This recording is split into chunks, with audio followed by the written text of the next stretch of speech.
Hi, everybody. This is day 1409 days since Richard was murdered on Fort Bliss, and we still don't have his remains.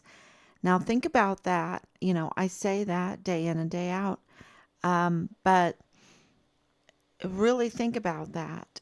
We have a trillion dollar funded military, and probably more so with all the other things included. Um, and we can't figure out when there is a death of a soldier on Fort Bliss where his body is. Where his body, think about that. Um, and then, there's, oh, there, that we, that Team Find Richard Halliday doesn't have the right to question the security breaches that have caused a missing soldier that died on Fort Bliss. That's a murder, y'all. That's a murder. Okay. And it's a capital murder. And how do I know that? Because we have been collecting for 4 years, just about 4 years, evidence, hard evidence, circumstantial evidence, and irregularities. Um, and when you have that analyzed, when you put up your crime scene board, when you put up your charts, when you add everything else, as much information as possible out of, just the retaliation, the threats, the harassment, when you add these people together and you put this all in to be analyzed, and the analyzation is 95 to 90, 99, 95 to 99%, which is, you cannot get that normally. The highest normally you can get is like 90%. But this is, like a sure bet. Unfortunately, right? I don't want that. Um, and that is something that is very important, because the narrative that is out there, that's going on out there, is a false narrative. And um, make sure that everything is on. Looks like everything is on. Let's talk about false narratives. We have discovered over the last few years, and when I say we, I'm saying Team Find Richard Halliday, but I'm also saying as a country, and I would even say as the world, as the world, we have found out that our authorities, and maybe other people in other countries, absolutely knew this. I know that my friends, that were in the eastern part of Germany, that I met at the school that the girls were going to, um, after the Iron Curtain came down, after the Berlin Wall was taken down. Um, they had no trust for their government. They had no trust for their military. Okay. Um, but I'm saying in the Western part of the world, we have always felt like we were in partnership, at least I did, in partnership with our government. Not that our government was perfect, not that they didn't do things that needed to be scrutinized, of course.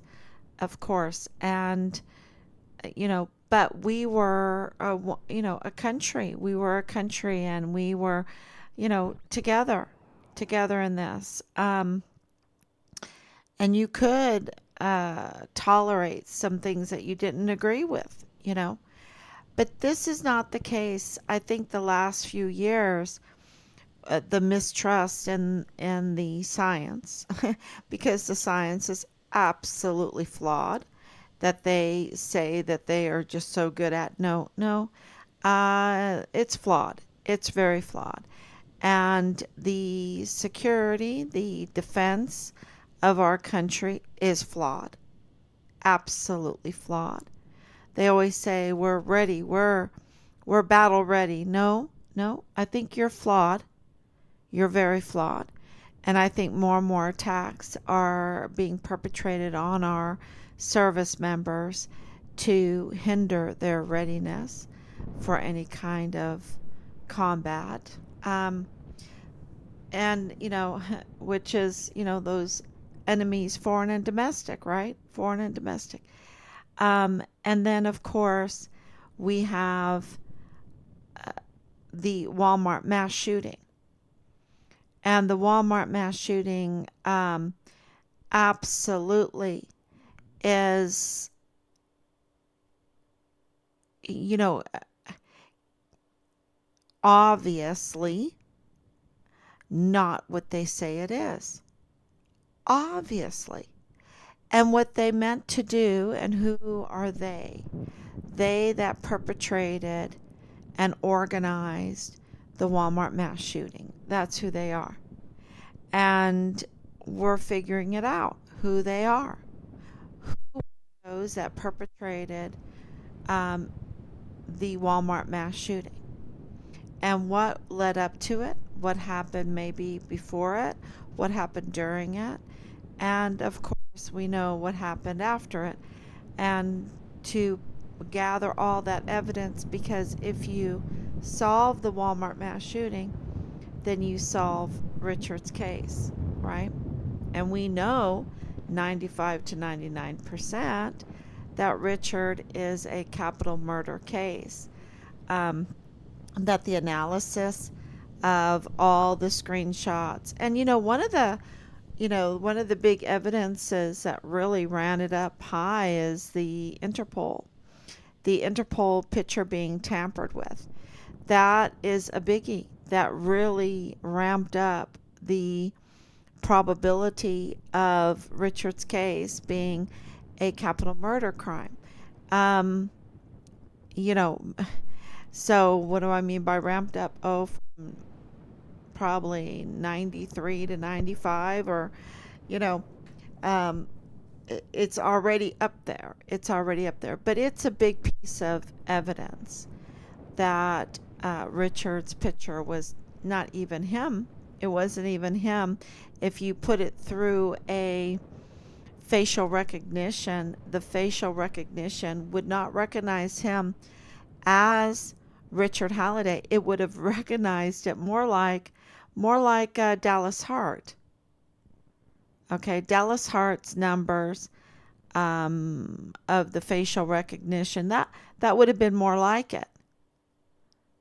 Absolutely. So, um, that was a huge piece of evidence. And of course, Nadal, there was a lot. There's a lot of lots and lots of evidence.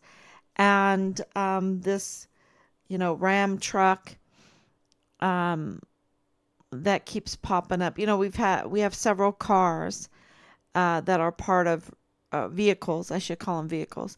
Several vehicles that are part of Richard's case, and that that has not been set aside, right? It's just that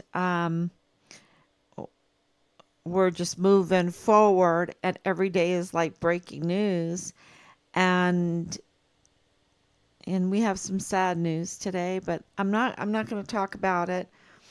Um, I'm just not at liberty to do that. And it really has nothing to do with Richard's case. So it's just, you know, um, we need to work hard to get justice back, the, to get the people that abuse their powers to hold them accountable. That's what has to happen. I've been approached about many missing service members and all of this. because our reach is getting bigger by the day, right? Our reach is getting bigger now that we have this designation as a Gold Star family, now that we have the notice of death, now that Lonnie Hart is, she has some people in El Paso absolutely know that there's trouble there, that there is trouble there. And uh, her recent seemingly change of name, when she is, in the rears for a medical, anyway, she has a lien. She has a lien. And it's like, what is going on?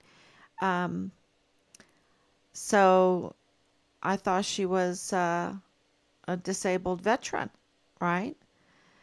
From the 32nd AdCom, right? Or is it the dental? The dental. Um, I know that she knew Clem Coward, right? She knew Clem Coward. She worked for Clem Coward. I believe she did. I think that's what I was told. Apparently, she worked for Clem Coward, like Richard worked for Clem Coward, like her son Dallas Hart, Richard's platoon leader, worked for Clem Coward. And yeah, that we cannot forget about that, or forget to mention that. I haven't forgotten about it, but if you're new coming into this, there is a huge connection already between Richard and Leilani Hart through Dallas Hart, the platoon leader. That is very, very important for everyone to understand and to know. And they've been very, uh, you know, adamant, or they've tried to cover that up, but it's come out. And the military needs to come clean. Absolutely needs to come clean about CID Noosa. And this is another bit of evidence that really stands out, and that is the inconsistencies of statements between Leilani Hart, James Courtney Hart, and Dallas Wayne Hart, when it comes to Tavita Noosa. And one is saying, oh yeah, this is my boyfriend, and he's my nephew.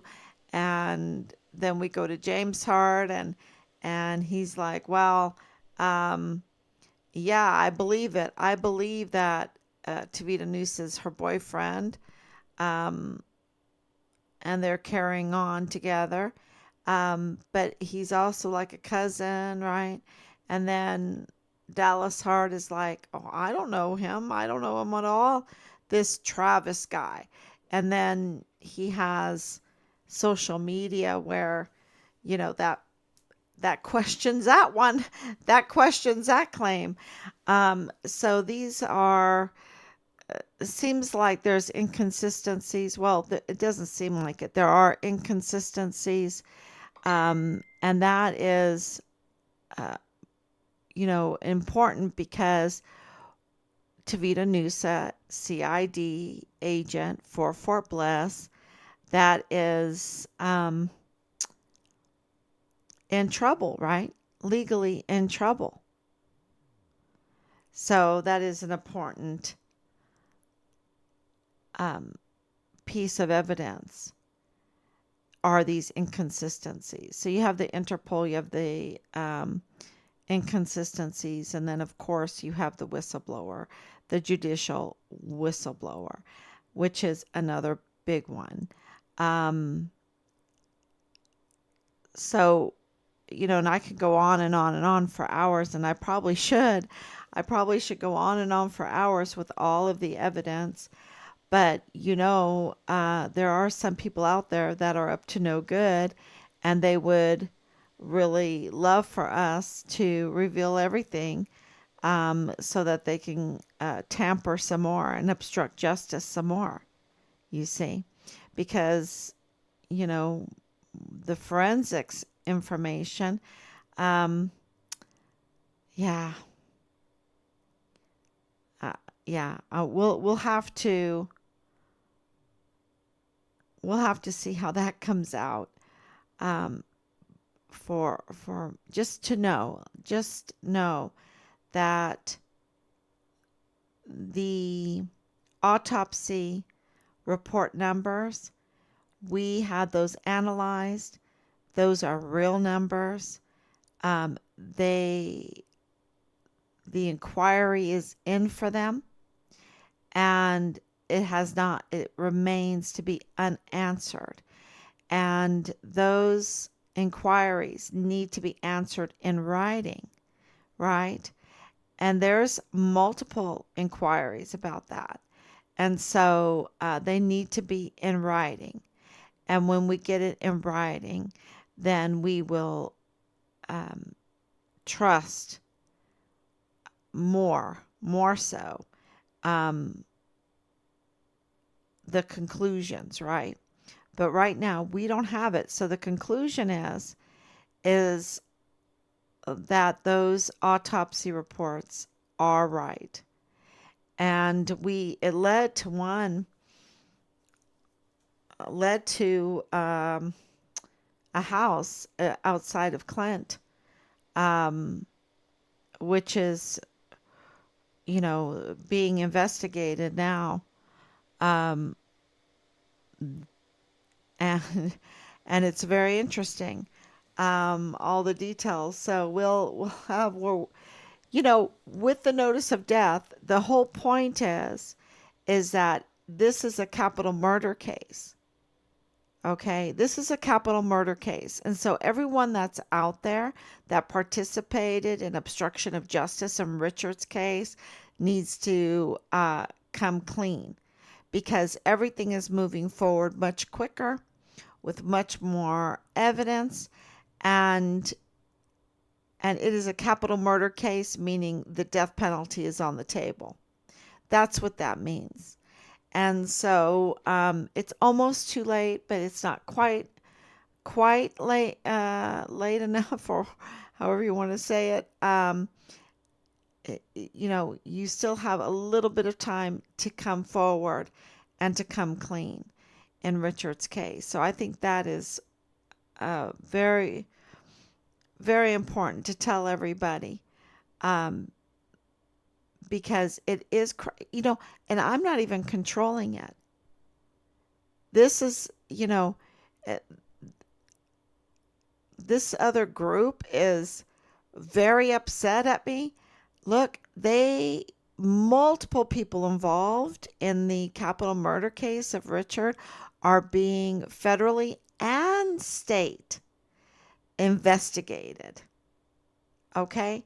It is out of our hands. We're pleading for justice, we're pleading for answers, and that, and we have those that are doing their job, and they are absolutely combing through, um, with state and federal cases. So it's it's going to be I think it's going to be a little bumpy as we move forward, but it's going to really reveal the trafficking. The trafficking. That's um, the child trafficking, the child porn traffic, or the child porn cells, whatever, the narcotics trafficking, and also the weapons trafficking with the ammunition, is a very big deal. And we already have confirmation that a big truck with tactical move storage unit full of ammunition was caught at the border. So this is not something abnormal that I'm making up. This already happened. You can already look in the news for it to verify what I'm saying. And the child trafficking is also verified. And I didn't make up the number 85 missing children from Fort Bliss, from the emergency intake center. I didn't make up that number. That's already in the congressional hearings, right? And then everyone knows that there's narcotics trafficking. That's not anything new. And everyone, uh, I have report after report after report that the barracks were marketplaces for the narcotics trafficking, and that they were using these drugs on base. We know from Fort Bliss and also Camp Pendleton that um, 14-year-old girls were living in the barracks. We have that from Fort Bliss, that they were living in the barracks being picked out multiple times a night to soldiers living in the barracks. So, I'm not making up anything. This is all verified. The the ammunition, the weapons trafficking. We had a soldier 3D printing or 4D printing, whatever you want to call it, parts like, I guess, receivers for the weapons to sell them over um, in Mexico. And then we have Leilani Hart's own FBI notarized affidavit confirming that weapons were being sold illegally, that weapons were being purchased illegally, and that there was incest going on and nothing's done about it. That there was a 7-year-old soldier's child being raped in her master bedroom, in Leilani Hart's master bedroom, by multiple members of the family, and nothing's done, right? We know that Dallas Hart was in panic mode looking at his for the child pornography, um, looking all over for this child pornography. Well, we know through multiple sources that the child pornography was being airdropped onto um, service members' phones. We know that there was extortion going on in the barracks. This is not me saying this. This is what is very well documented. There is absolutely child trafficking going on, weapons trafficking and ammunition trafficking, which I have to separate those two because they're really important. These ammunition, the bullets, these brown tip bullets that are not registered, um, being part of the Walmart case, uh, and a whole truckload of ammunition being stopped at the border. Um, it's just very clear that I'm not making this stuff up. It is actually happening. And the sex cults are absolutely happening. And, this is really hindering national security. Fort Bliss is unsecured, absolutely unsecured. We wrote the general there, Major General Eisenhower, about the breaches in security. And, you know, he doesn't even have a response to that. He doesn't even have a response because we would like to do the memorial. We would like to do the memorial. We've been offered to have the memorial there on Fort Bliss. We would like to do that, but there is a security issue on Fort Bliss right now.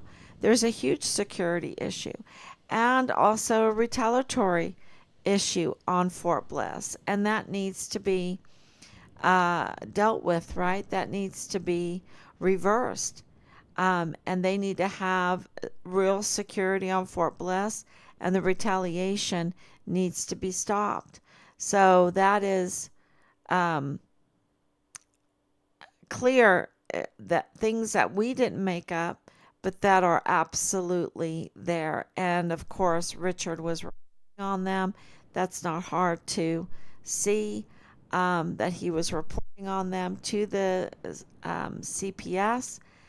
And we know that Ann Ogle has her hands in the CYS. and connections. With all of that, we know that uh, Richard was calling Houston FBI, that he called 911, that the IG were all over the barracks because of him.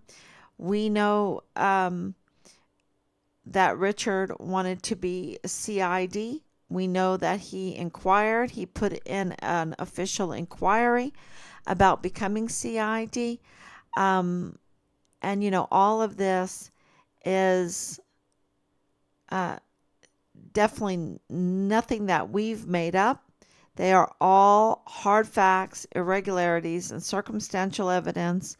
And when that is all analyzed, the results were, drumroll, 95% and higher. Let me just be safe on that. 95% and higher. That Richard's case is a capital murder case. That was huge news. And then we found out that Leilani Hart seemed to have changed her name, which is another indication that we didn't even put in the analysis. We didn't even give them that part of the analysis to conduct. Yeah, that is huge. Absolutely huge. That means that uh, she's trying to, well, when you change your identity, you're trying to become another person, right? So you don't like the person that you are, so you try to become another person, right? Um, Maybe it has to do with her divorce. I don't know. I don't know. But I do know that something is very stinky around the whole thing with Noosa. Um, because, Dallas called him Travis. Oh, I don't even know Travis. And then, social media seems to, tell us the truth, the whole truth. I don't know. Maybe not. Um, so since this is Sunday night, we're just really grateful for your support, um, continuing to come on here and support us. It's huge. And we are going to get to the bottom of this accountability for the murder of our son on Fort Bliss. We're going to get to the bottom and get the truth to come out. And it's coming out. So thank you so much. We will be back tomorrow, God willing. Bye bye.